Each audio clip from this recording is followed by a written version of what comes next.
Hello students, कैसे हो आप? अच्छे ही होंगे ना बेटा। तो आज अपन प्रिज्म का सेकंड वीडियो लेके आए हैं और मैंने आपको पहले भी बताया था कि ये प्रिज्म है, ये काफ़ी इंपॉर्टेंट है, नीट में भी पूछा जाता है और जेई मेंस एडवांस तक के क्वेश्चन आते हैं। और आज अपन एक एडवांस लेवल का क्वेश्चन भी करेंगे और नीट लेवल का क्वेश्चन भी करेंगे। फिर मैं आपको आज बताऊँगा कि अगर थिन प्रिज्म आ जाए तो उसका कॉन्सेप्ट क्या होता है थिन प्रिज्म का। ठीक है बेटा। और फिर हम देखेंगे कि जब कोई पॉइंट ऑब्जेक्ट रखा हुआ है तो उसका फिर प्रिज्म से आभासी विस्थापन कितना होगा, तो ये सब अपन देखेंगे। और यहाँ पे सारे आज अपन सारे तो नहीं बोल सकता मैं, 2 या 3 क्वेश्चन करेंगे क्योंकि आज का वीडियो छोटा होने वाला है। इसके बाद जो मैंने आपको बोला था कि एक बहुत ही ज़्यादा एडवांस लेवल का वीडियो है, इसके बाद लेके आऊँगा मैं। ठीक है। तो आज अपन बेटा प्रिज्म के अंदर एक क्वेश्चन करने जा रहे हैं जो नीट 2021 में पूछा गया है क्वेश्चन है। आसान सा क्वेश्चन है, आप खुद ही कर सकते हो। नीट 2021 में पूछा हुआ है तो इस क्वेश्चन को आप बाद में देखोगे, पहले खुद से ट्राई करोगे करने के लिए। ठीक है बेटा। अगर फंसोगे तो देखोगे, वरना नहीं देखना है। अपने को ये दिया हुआ था डायग्राम कि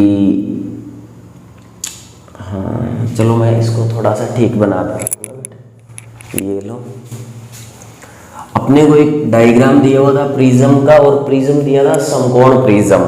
तो आप जानते हो बेटा समकोण प्रिज्म यानी इस प्रिज्म का एक एंगल 90 डिग्री का दिया हुआ था अपने को, ऐसे ऐसे और ऐसे। अपने को बोला था ये तो 90 डिग्री है इसका, ये 60 डिग्री बताया था। और जो ये प्रिज्म है, इस प्रिज्म के पदार्थ का जो अपवर्तनांक अपने को बोला था वो बोला था बेटा √3। ठीक है।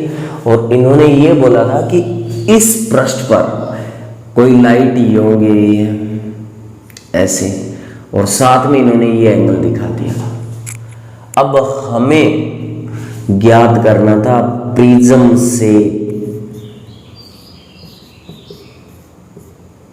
निर्गत कोण E। सीधा सीधा क्वेश्चन ये बोला था अपने को कि प्रिज्म का अपवर्तनांक √3 है, तो फिर प्रिज्म से निर्गत कोण E ज्ञात कीजिए इस लाइट रे के लिए, प्रकाश किरण के लिए। ठीक है। तो एक बार वीडियो पॉज करके क्वेश्चन खुद सोल्व कीजिए या फिर अब देखो, आसान सा क्वेश्चन है बेटा। तो यहाँ पे ग्लास है, यहाँ पे एयर है, बोला था यहाँ पे क्या है एयर। और अगर नहीं बोले ना बेटा तो भी अपने को ये सोचना है कि वायु में रखा हुआ प्रिज्म है। ठीक। यहाँ वायु, यहाँ कांच, ये अपवर्तक पृष्ठ है। देखो लाइट रे इस अपवर्तक पृष्ठ पे 90 डिग्री का एंगल बनाते हुए गिर रही है, तो आप जानते हो कि यहाँ पर जब ये 90 डिग्री के एंगल से गिरेगी तो ये बिना विचलित हुए क्या हो जाएगी बेटा, ऐसे सीधी निकल जाएगी। ठीक है। पहले आप इसको छोड़ो,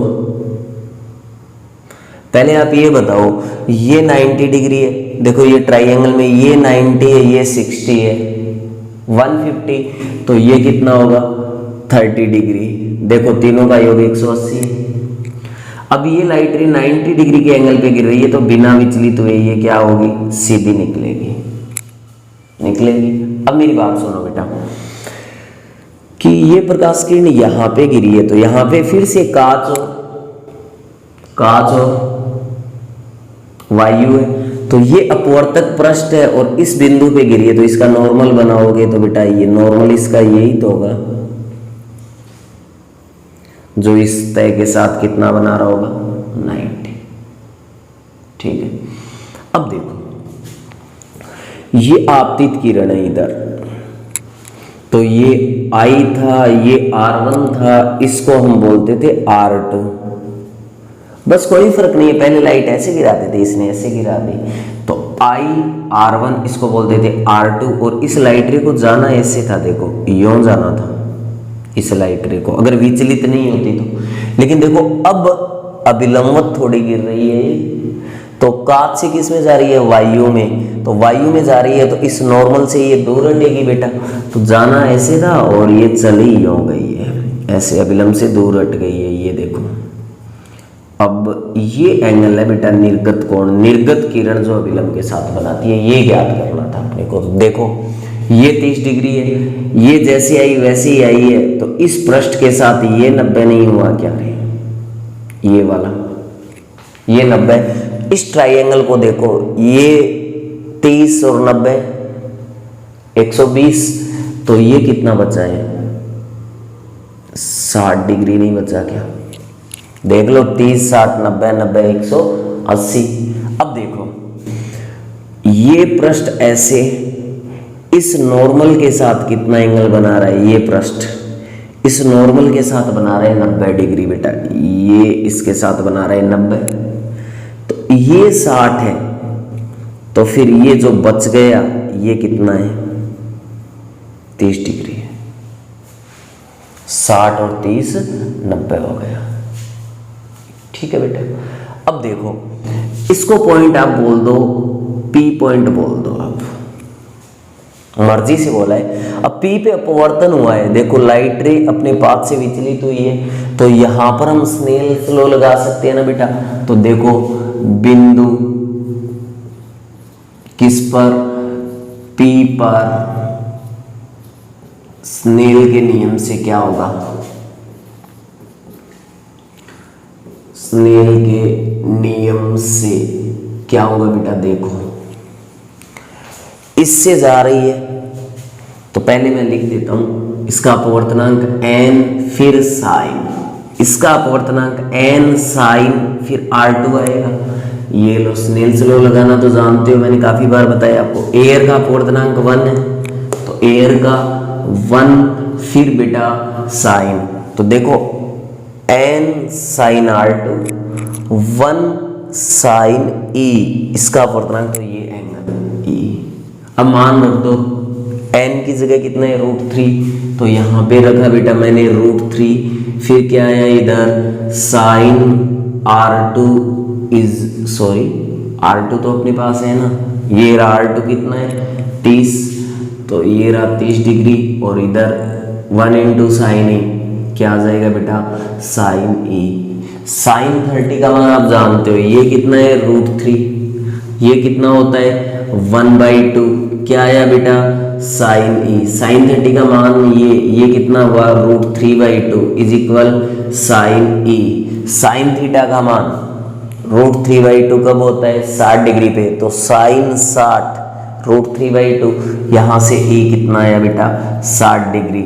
ये देखो कितना सिंपल क्वेश्चन पूछा था नीट 2021 में, ठीक है। इसको छापो, क्या सारा आ रहा है बेटा वीडियो में, हाँ बिल्कुल सही से आ रहा है, कोई दिक्कत वाली बात है नहीं, छाप लो आप। इस क्वेश्चन को पॉज करके छाप लो, मैं साफ कर रहा हूं। अब देखो जरूरी नहीं हर जगह कॉन्सेप्ट लगे, तो मैं आपको एक क्वेश्चन करवा रहा हूं एडवांस लेवल का, और उस क्वेश्चन से आपको बहुत कुछ सीखने को मिलेगा। बहुत ही अच्छा क्वेश्चन है, और ध्यान देंगे बेटा वहां पे अपन जो डेल्टा निकालेंगे विचलन कोण, वो I + E - A वाला कॉन्सेप्ट नहीं लगेगा।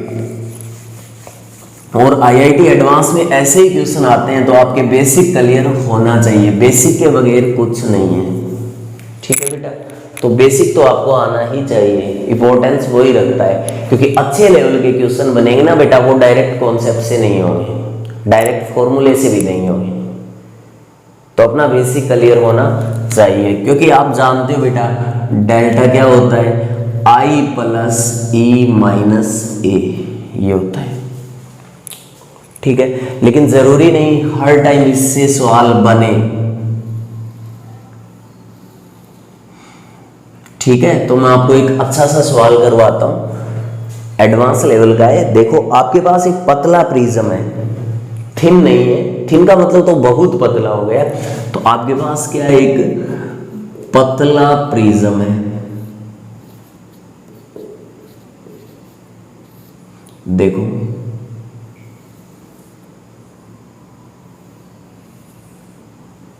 फिर से बना रहा हूँ ना, अच्छा नहीं बना। अब देखो बेटा जी, अपने पास एक क्या है, थिन प्रिज्म है, ये ऐसे है, ये ऐसे, ठीक है। और इस थिन प्रिज्म का ये एंगल है 15 डिग्री, 15 डिग्री ये। इसका जो अपवर्तनांक है वो है √2। तो अपने को प्रिज्म का अपवर्तनांक दे दिया, प्रिज्म कोण दे दिया, और साथ में एक बात बता दी बेटा कि इस प्रिज्म पे लाइट रे गिरी है ऐसे, ऐसे गई है यूं, ऐसे यूं गिरी है, प्रिज्म की जो सतह है ना उसके ऊपर से ऐसे। तो ये डायरेक्ट कॉन्सेप्ट से नहीं होगा बेटा, ठीक है। इधर एयर है और एयर का जो अपवर्तनांक है वो कितना होता है, 1 होता है। 1 तो 1.00029, तो अप्रोक्स 1 ले लेते हैं बेटा। लाइट रे अब गिरी ऐसे, तो इसका नॉर्मल कैसा होगा बेटा? नॉर्मल देखो, यहां पे वायु, यहां पे कांच, दोनों को पृथक करने वाली सतह तो यही है, तो ये अपवर्तक सतह ही है। और इस रे को बोलते हैं इमर्जेंट रे, इस रे को बोलते हैं, जब वो सतह पे ऐसे गिरे तो इमर्जेंट रे। तो देखो यहां पे नॉर्मल यही तो होगा ना, ऐसे। इस सतह के साथ ये क्या बनाएगा, 90, इस सतह के साथ ये क्या बनाएगा, इसके साथ 90, ये नॉर्मल है। तो ये लाइट रे जाएगी कैसे, अब वो देखना है। तो देखो ये आई इसका कितना है, यहां पे इसका आई यही तो है, ये वाला, तो ये इसके सतह कैसे जा रही है, तो आई 90 होगा यहां पे, आप जानते हो। तो जो लाइट रे अभी इधर जाएगी, R1 ज्ञात करना पड़ेगा ना यहां पे। तो फर्स्ट सरफेस पे देखें अपन, तो 1 sin I is equal, air से किसमें, ग्लास में, तो इसका अपवर्तनांक √2 और sin R1, अपवर्तन कोण है ये R1। अब देखो 1 इंटू साइन आई कितना है, आई कितना है रे, 90 डिग्री है बेटा, इज इक्वल, इधर क्या आया, √2 इंटू साइन R1। साइन 90 1 होता है, तो 1 इंटू 1 1 हो गया, इधर √2 इंटू साइन R1, सेम छापा है, सिंपल सी कैलकुलेशन है यहां तक। तो देखो बेटा साइन R1 इज इक्वल √2 इधर, तो 1 अपॉन में आ गया √2, 1 अपॉन √2 कब होता है, जब R1 कितना होता है बेटा, 45 डिग्री होता है। यहां से R1 आ गया। तो देखो ये लाइट रे ऐसे जाएगी, यूं ऐसे, तो ये कितने डिग्री है, ये R1 है जो कितना है, 45 डिग्री है। देख लो नॉर्मल के साथ, अभिलंब के साथ ये अपवर्तित किरण कितना बना रही है, R1 यानी 45 डिग्री। समझ गए? अब R2 निकालोगे तो आप बोल दोगे √2 sin R2, क्या बोलोगे आप यहां से, √2, फिर यहां पे क्या होगा, sin R2 इज इक्वल, फिर इधर आ गए तो 1 sin E, √2 sin R2, फिर इसका अपवर्तनांक 1 sin E। इससे आपका आंसर आएगा बेटा -30 डिग्री, और आप घबरा जाओगे, ठीक है, क्योंकि बेटा -30 आ गया, इसका मतलब क्वेश्चन में कुछ तो लफड़ा है। और अगर आपको पतले, आप याद रखना, अगर आपको पतले प्रिज्म दे दे और जो आई है वो आपको बड़ा दे दे, देखो यहां पे 90 डिग्री है तो आई बड़ा ही है, प्रिज्म पतला हो बेटा, आपतन कोण बड़ा हो, तो लफड़ा होगा। आपको बेसिक क्लियर होना चाहिए, सवाल सीधा सीधा नहीं बनेगा, एडवांस लेवल में ऐसे ही क्वेश्चन पूछे जाते हैं। अब देखो तो क्या होगा, ज्योमेट्री लगानी है, सिंपल मैथ्स है, घबराने वाली कोई बात नहीं है। देखो ये लाइट रे ऐसे गिरी है, ध्यान से सुनना बेटा, जब ये 45 है तो इस सरफेस के साथ ये टोटल 90 है ना, तो ये 45, तो ये भी कितना बचा 45। इसको मैं 45 यहीं पे लिख देता हूँ ताकि फील आ जाए आपको। 45 R1 है, ये याद रखना। अब देखो ध्यान से सुनना, जहां जहां ये घूमे, ये एक ट्राइंगल है, ये 15 है, ये 45, 15 और 45 60, तीनों कोण 180 के, तो ये 2 60 के हैं, तो ये कितने का है फिर? ये वाला एंगल, ये वाला आपको मिलेगा 120 का। लो ये वाला आपको क्या मिलेगा 120 का। ये तो देखो 15 45 60 और ये 120 हुए ना 180। ये देखो अब R2 के लिए ऐसा कुछ नहीं करना है, सीधा सीधा निकालेंगे। देखो कैसे, R2 के लिए ये सरफेस है तो मामला कुछ यूं होगा, क्योंकि देखो ये लाइट रे इस पॉइंट पे गिरी है, तो यहां पे जो अपन नॉर्मल बनाएंगे वो नॉर्मल यही तो होगा जो इस सरफेस के साथ 90 बनाए, है ना। तो देखो ये इस साइड 90 बना रहा है, तो ये इधर भी कितना बनाएगा, ये 90। ये देखो ये नॉर्मल इधर कितना बना रहा है 90। ध्यान से देखना, ये टोटल कितना है, टोटल 120 है, तो देखो ये 90 है, तो ये कितना बचा, ये बचा 30 डिग्री। नहीं समझे? तो प्रिज्म के अंदर जो अपवर्तित किरण होती है वो जो नॉर्मल के साथ जो एंगल बनाती है R2, वो कितना है 30 डिग्री। सीधा सीधा लॉजिक है,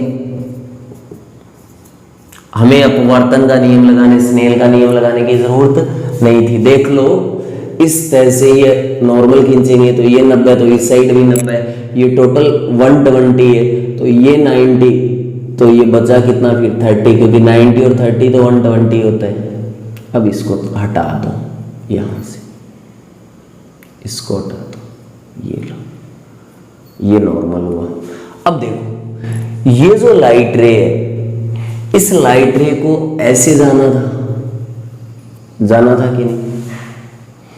इस लाइट रे को ऐसे जाना था, सब जानते हो। लेकिन ये ग्लास से एयर में जा रही है, यानी सघन से किस में जा रही है, विरल में, तो अभिलंब से दूर हटेगी, अभिलंब से ये दूर हटेगी, तो ये थोड़ी इधर हो जाएगी ना, ये लो ऐसे, क्योंकि नॉर्मल से दूर हटी है। अब देखो ये प्रिज्म से निर्गत किरण है, तो ये क्या बनाएगी, इधर अभिलंब के साथ निर्गत कोण ही बनाएगी बेटा। इतना तो आप जानते हो। यहां आप E का मान निकाल लो इस सेकंड सरफेस पर, तो मैं यहां पे लिख दूं बेटा। देखो सेकंड सरफेस पर स्नेल का नियम लगाओ, तो देखो अपवर्तनांक यहां पे कितना है, n साइन, ये R2 है, ये लो R2 इज इक्वल, इधर अपवर्तनांक 1, फिर साइन, इधर एंगल E, मान रख दो n की जगह √2 साइन R2 आप जानते हो कितना है 30 डिग्री, 1 इंटू साइन E, ये तो था ही।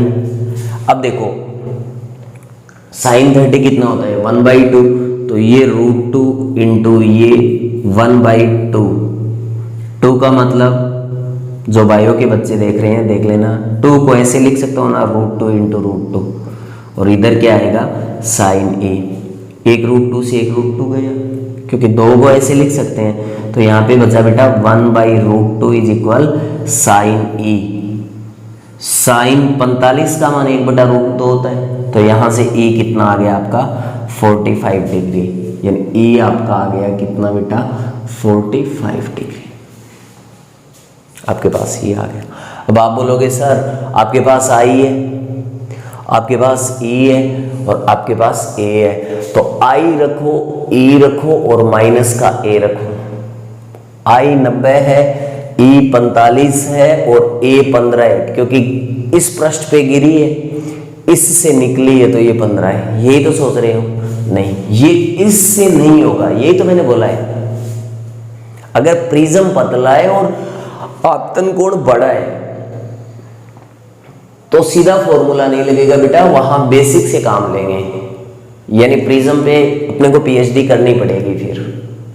अब देखो, सबसे पहले ध्यान से सुनना, लाइट रे ऐसे नहीं जा रही थी क्या, यूं जा ऐसे रही थी, लेकिन अपवर्तन के कारण ऐसे चली गई, तो यहां से इतना घूमी, देखो यहां से इतना घूमी है, यानी ये देखो ये विचलन है पहला, तो यहां से डेल्टा 1 कितना है, 45 डिग्री है। देख लो बेटा, यहां से इतना घूमी है, यानी कितना घूमी है, 45 डिग्री। देख लो ये डेल्टा 1 है, ऐसे इतना घूम गई ये डेल्टा 1।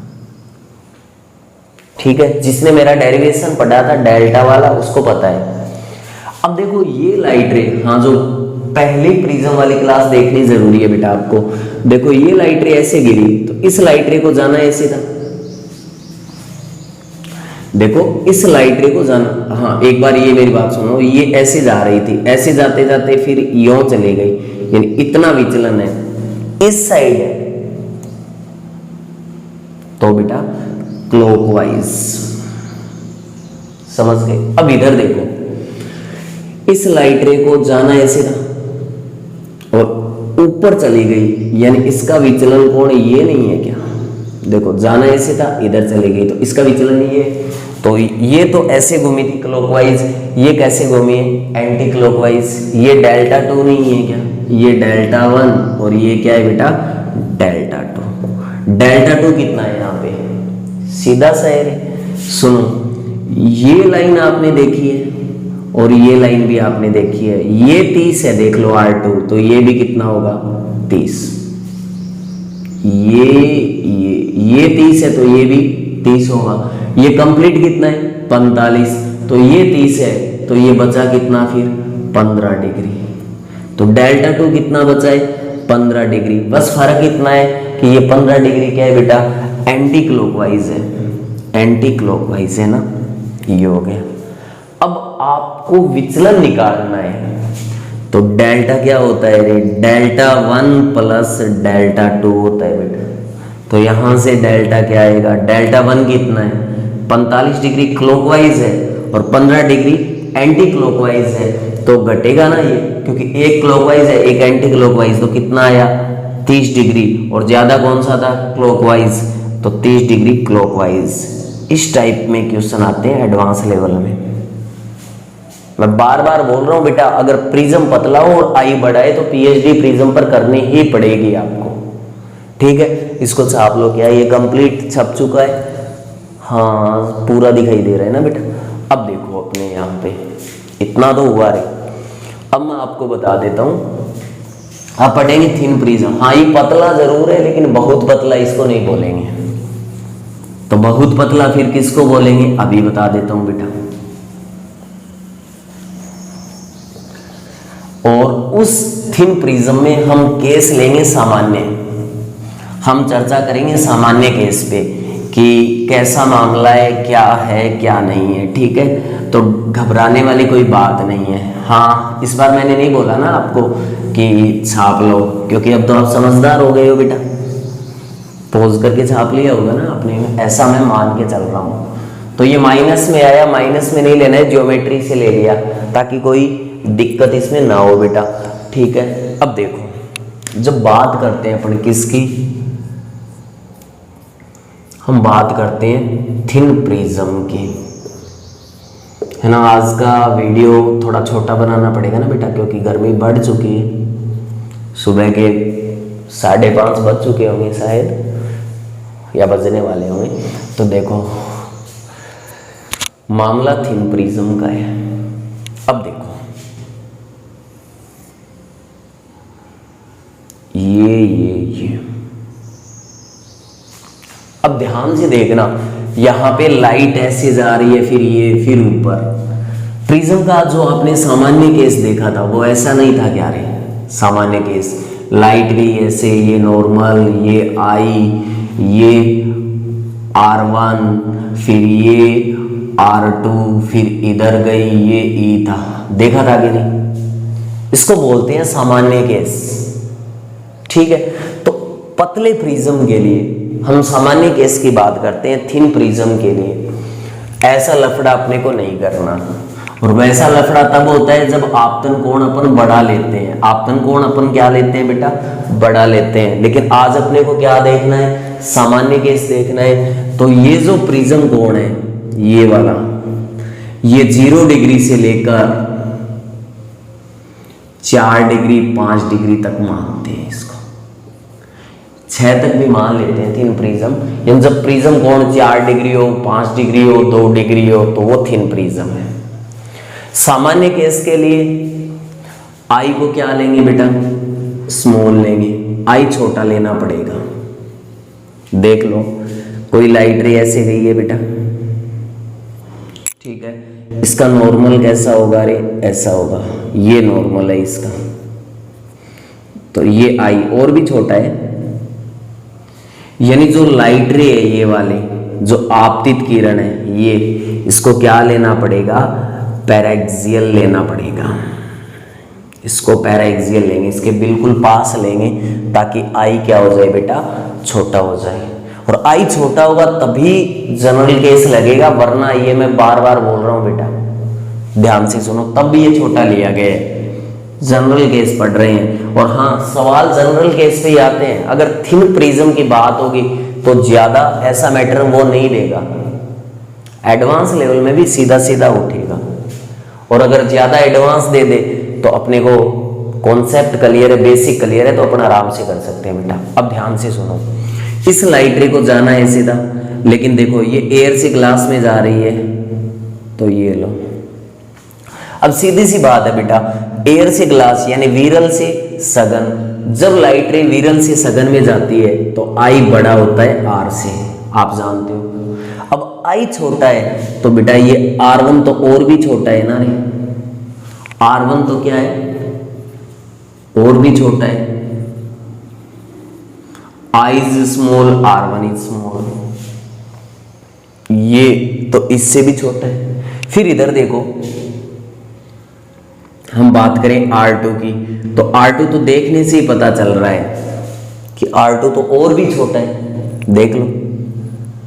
और वैसे भी देख लो बेटा, R1 plus R2 is equal A, तो यहां से R2 क्या आएगा? A minus R1। देखो ये A ही तो है प्रिज्म कोण, तो A भी छोटा है और R1 भी छोटा है, तो छोटा माइनस छोटा, छोटा ही तो होगा, तो R2 भी क्या होगा रे? स्मॉल होगा। अब इस लाइट रे को जाना ऐसे था, लेकिन ये फिर सघन से विरल में थोड़ी इधर हो जाएगी, तो ये क्या होता है? E। तो R2 छोटा है ना, हाँ R2 से E बड़ा होगा, R2 से E बड़ा होगा, लेकिन कितना? थोड़ा सा ही तो बड़ा है ना, और E भी यहाँ पे क्या है बेटा? स्मॉल होगा। तो जब अपन थिन प्रिज्म का केस लेते हैं और I को अपन छोटा लेते हैं, तो R1 भी छोटा होगा, R2 भी छोटा होगा, E भी छोटा होगा, और A भी आप जानते हो क्या है रे? स्मॉल है कि नहीं? अब देखो, इसको मैं बोलता हूं फर्स्ट सरफेस, इसका अपवर्तनांक मैं बोल देता हूं n, इसको मैं बोल रहा हूं फर्स्ट सरफेस, और इसको मैं बोल रहा हूं सेकंड सरफेस। तो अब देखो, फर्स्ट सरफेस पर क्या लगा रहा हूं मैं? स्नेल का नियम। लिखने की जरूरत नहीं है ना स्नेल का नियम, ठीक है। यहां पे एयर है, इसका अपवर्तनांक 1 है, तो 1 into sine I is equal, अंदर गए अपवर्तनांक n इंटू साइन कोण कितना है? R1। R1 बोले तो अपवर्तन कोण है, ये रहा R1, R1 अपवर्तन कोण है, समझ गए? अब देखो यहाँ पे साइन आई क्या है? आई स्मॉल है, तो sine I approximately I sine R1 लगभग R1 साइन R2 लगभग R2 साइन E लगभग E, ऐसा आप जानते हो। थीटा के छोटे मानों के लिए साइन थीटा लगभग थीटा होता है, तो ऐसा है। तो देखो 1 इंटू साइन आई हुआ, तो साइन आई छोटा है तो ये आई नहीं है क्या, तो लगभग बराबर ये n है ही बेटा, और यहाँ पे क्या है साइन R1 को क्या लिख सकते हो आप, ऐसा लिख सकते हो, ये आई आ गया। इस सरफेस पे लगा दो, सेकंड सरफेस पे लगा के देखो आप, सेकंड पे लगा के देखोगे तो क्या होगा, सेकंड पे लगा के देखो आप, खुद से लगाओ शाबाश, लगा चुके हो बेटा।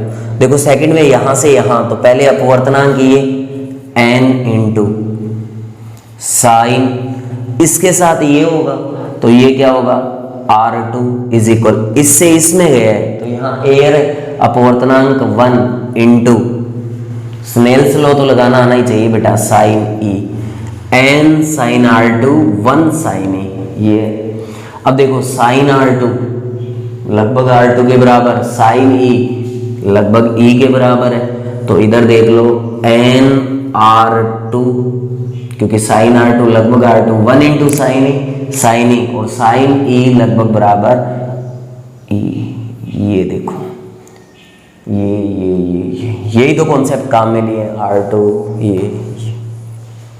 अब आप जानते हो आपको क्या चाहिए, I plus E minus A, delta ये होता है। अब देखो डेल्टा इज लगभग बराबर I कितना है nR1, तो I की जगह में क्या लिख दूं nR1 प्लस E की जगह में क्या लिख दूं nR2, पतले प्रिज्म के लिए है ये nR2 माइनस का A आ गया। अब देखो यहां से डेल्टा क्या आएगा बेटा, लगभग n कॉमन आ रहा है, देखो I और E का मान ही तो रखा है, n कॉमन आ रहा है तो क्या बचेगा फिर R1 plus R2 minus A, दोनों में n कॉमन लिया, R1 प्लस R2। अब R1 प्लस R2 क्या होता है, A के बराबर होता है, आप जानते हो, देखना पीछे, ये देखो ये किसके बराबर है बेटा, R1 प्लस R2 A के, और इधर माइनस का A है तो डेल्टा क्या आएगा बेटा n minus 1 into A common लिया है, देख लो A क्या लिया है बेटा, कॉमन लिया है, तो ये डेल्टा याद रहना चाहिए n माइनस 1 इंटू A। ये तभी लागू होगा जब थिन प्रिज्म होगा बेटा और I क्या होगा, बहुत ही छोटा, पैरेक्सियल लेनी है लाइट रे, ठीक है, छाप लो, हाँ पूरा छपा हुआ है ना।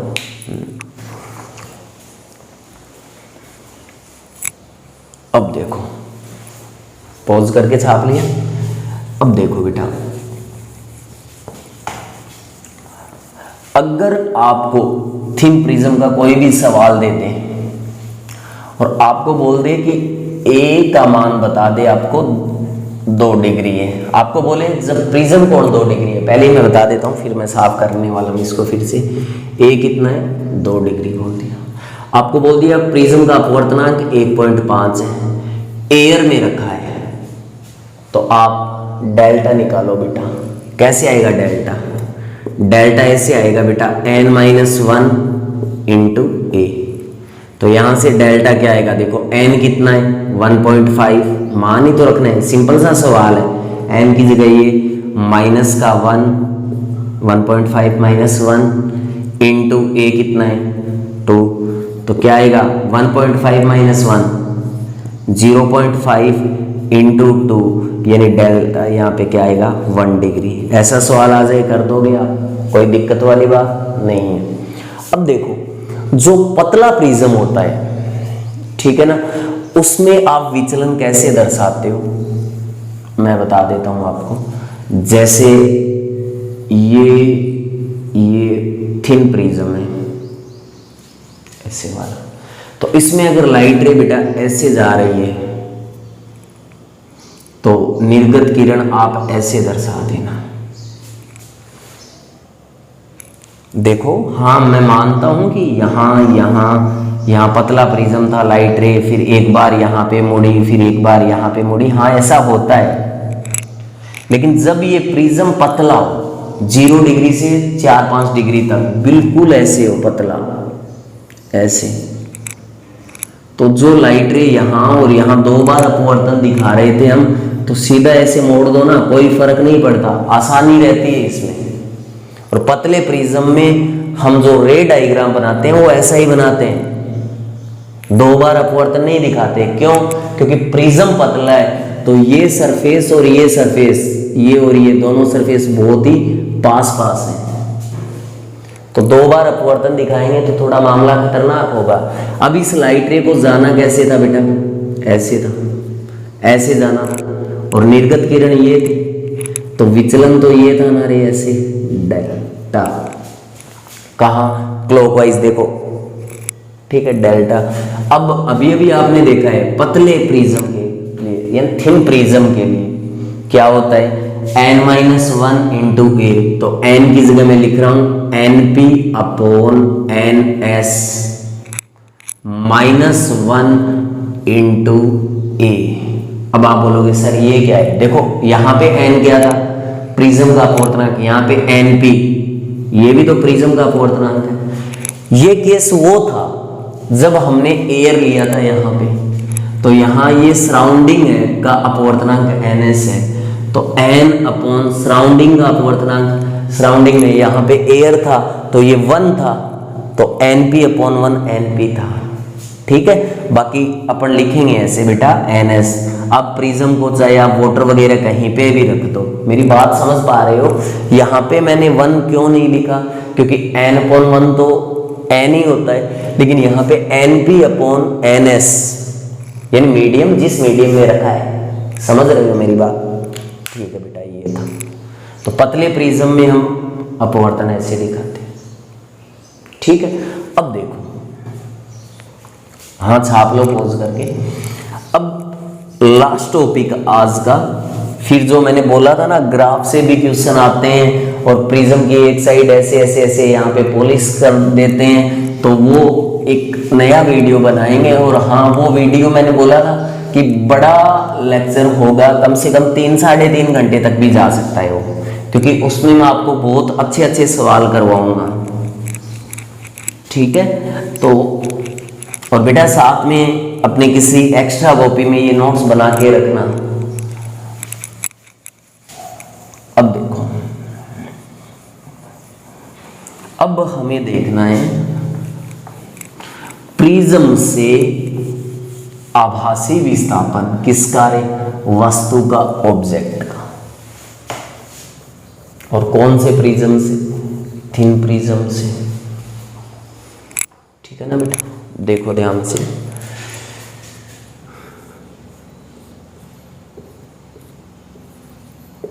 थिन प्रिज्म से वस्तु का आभासी विस्थापन। आभासी विस्थापन का मतलब जब हम इस थिन प्रिज्म से वस्तु को देखेंगे, जैसे देखो यहाँ पे मेरे पास ये थिन प्रिज्म है, यहाँ एक वस्तु है, इस वस्तु को देखेंगे तो ये रियल में जहां है वहां नहीं दिखेगी, है ना, जगह इसकी थोड़ी चेंज दिखेगी। यहाँ है तो ये यहाँ नहीं दिखेगी, मान लो यहाँ दिख गई, तो रियल में तो वस्तु यहाँ है, दिख कहाँ रही है? यहाँ। वो होता है आभासी विस्थापन। वस्तु चल के वहां नहीं गई, अपने को लग रहा है कि वस्तु वहां है, तो इसको क्या बोलते हैं बेटा? आभासी विस्थापन। बोलो कोई दिक्कत वाली बात है क्या? अब सुनो, ये नहीं,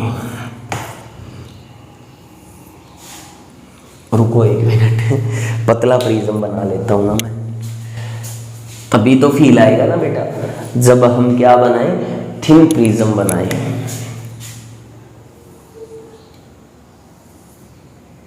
ये लो, ये थिन प्रिज्म है। अब हमें ये बोला है कि प्रिज्म से वस्तु की दूरी स्मॉल है। देखो प्रिज्म कोण तो ये है, लेकिन प्रिज्म से वस्तु की दूरी कितनी है, स्मॉल है। मैं यहां सेंटर से ले रहा हूं, ये लो, ये दूरी मैंने ले ली स्मॉल है, और यहां पे कोई ऑब्जेक्ट है ओ। अब आप बोलोगे कि सर प्रिज्म से है तो यहां से लो, नहीं बेटा, प्रिज्म बहुत ही पतला है, तो ये वाला सरफेस और ये वाला सरफेस पास पास है, तो चाहे ऑब्जेक्ट की दूरी यहां से लो चाहे यहां से, कोई फर्क पड़ेगा क्या, नहीं। थिन प्रिज्म के लिए ये सरफेस बिल्कुल पास पास है, तो ये दूरी यहां से लो चाहे यहां से लो, कोई फर्क नहीं पड़ेगा। तो मैंने सेंटर से ले ली ये दूरी, ठीक है। अब देखो, इस ऑब्जेक्ट से एक लाइट रे ऐसे गई। थिन प्रिज्म में मैं 2 बार नहीं 1 बार दिखाऊंगा, मैंने बना के बताया था ना आपको। तो ये लाइट रे ऐसे थी, इसको जाना, 1 मिनट बेटा,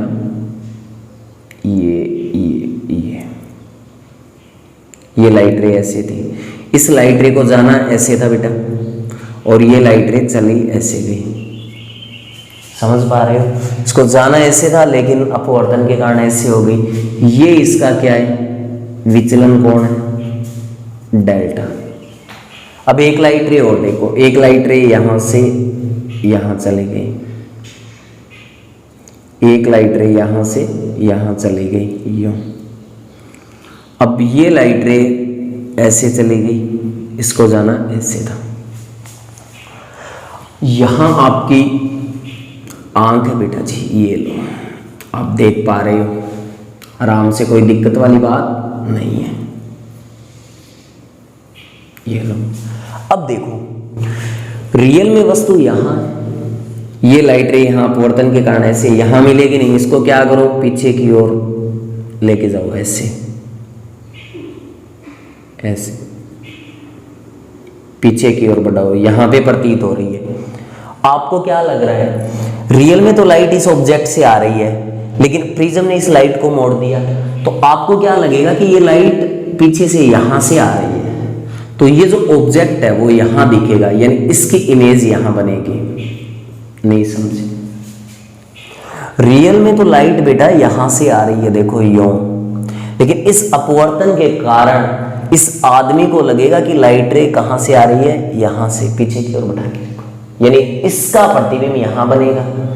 तो रियल में तो ऑब्जेक्ट यहां था, प्रतिबिंब क्या हो रहा है, उस वस्तु का दिखना ही तो है वहां पे। तो देखो, रियल में तो ऑब्जेक्ट यहां था लेकिन वस्तु यहां दिखी, कहने का मतलब वस्तु यहां नहीं, वस्तु का प्रतिबिंब है यहाँ पे। तो कितना शिफ्ट हुआ है ये, इस शिफ्टिंग को बोला अपन ने एस, विस्थापन को, आभासी विस्थापन। वास्तव में वस्तु यहाँ नहीं गई, लाइट के कारण, लाइट के मुड़ने के कारण अपने को लग रहा है कि वस्तु यहाँ गई है। फील आया कि नहीं। अब देखो ये क्या है बेटा, ए है।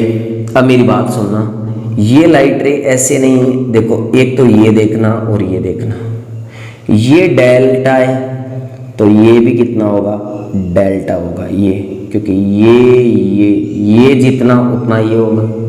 अब देखो ये ट्राइंगल नहीं है क्या, इस बीच वाले को मैं बोल दूं, कुछ भी बोल दूं, चलो बी नहीं पढ़ा रहने दो, नहीं बोल दो, फिर ओ डैश बोल दो। तो देखो जहां जहां ये घूमे एक ट्राइंगल नजर आएगा आपको, आई ओ डैश, ये देखो आई ओ डैश नजर आया कि नहीं। तो देखो आई ओ डैश, ये एक समकोण त्रिभुज है, देख लो, ये थीटा के सामने ये लंब, तो यहां डेल्टा है, तो यहां से tan डेल्टा क्या आएगा बेटा, लंब बटा आधार, तो इसके सामने लंब, शिफ्टिंग एस है, शिफ्ट का मतलब विस्थापन, बटा में आधार, ये देखो ए है, तो ये रहा ए। अब देखो थिन प्रिज्म में जब भी कॉन्सेप्ट हम सीधा सीधा लगाएंगे, आई छोटा लेंगे कि नहीं बेटा। अब आई छोटा लिया है तो अपने को यहाँ पे डेल भी क्या मिला, छोटा ही मिला है, देख लो। अब डेल्टा क्या है, यहाँ पे मैं डेल बोल रहा हूँ लेकिन डेल्टा होता है ये, कोई बात नहीं बेटा, स्मॉल है। तो tan डेल्टा लगभग बराबर क्या होगा रे डेल्टा के, तो tan डेल्टा लगभग बराबर डेल्टा, तो ये लगभग बराबर एस अपॉन ए। यहाँ पे अपने को शिफ्टिंग चाहिए कि ये विस्थापन कितना हुआ है, तो शिफ्टिंग देखो फिर यहाँ से लगभग बराबर डेल्टा ए आएगा। डेल्टा पतले प्रिज्म के लिए अभी निकाला है क्या, n-1 इंटू ए निकाला है कि। अब देखो तो, या फिर आप बोल दो np अपॉन ns, तो देखो s ये डेल्टा की जगह n-1 इंटू ए, इसकी जगह ये छापा है और इंटू में स्मॉल ए। देखो ये कैपिटल ए तो प्रिज्म कोण है, स्मॉल ए प्रिज्म से वस्तु की दूरी है। अपवर्तनांक आपको पता हो तो आप बता सकते हो कि कितना विस्थापित हुआ अपने को दिखेगा। ठीक है बेटा, तो आज का लेक्चर यहीं तक रहेगा। काफी इंपॉर्टेंट था, मैंने 2 क्वेश्चन करवाए हैं, वो भी अच्छे हैं और ये लॉजिक भी अच्छा है। और आगे का जो लेक्चर होगा वो 3-3.5 घंटे तक भी जा सकता है, क्योंकि उसको मैं एक साथ लेके आऊंगा। यहाँ पे अपन ऐसा भी करेंगे उस लेक्चर में, ये एक साइड पॉलिश करेंगे इधर, ठीक है। ऐसे भी अपन बहुत सारे न्यूमेरिकल करेंगे। और नीट में 90% क्वेश्चन प्रिज्म के पूछे गए हैं, उसमें एक साइड ऐसे पॉलिश की हुई मिलेगी। लास्ट ईयर के पेपर उठा के देख लेना बेटा, ठीक है। तो जल्दी मिलते हैं, तब तक के लिए बेटा जी बेस्ट ऑफ लक, पढ़ते रहिएगा।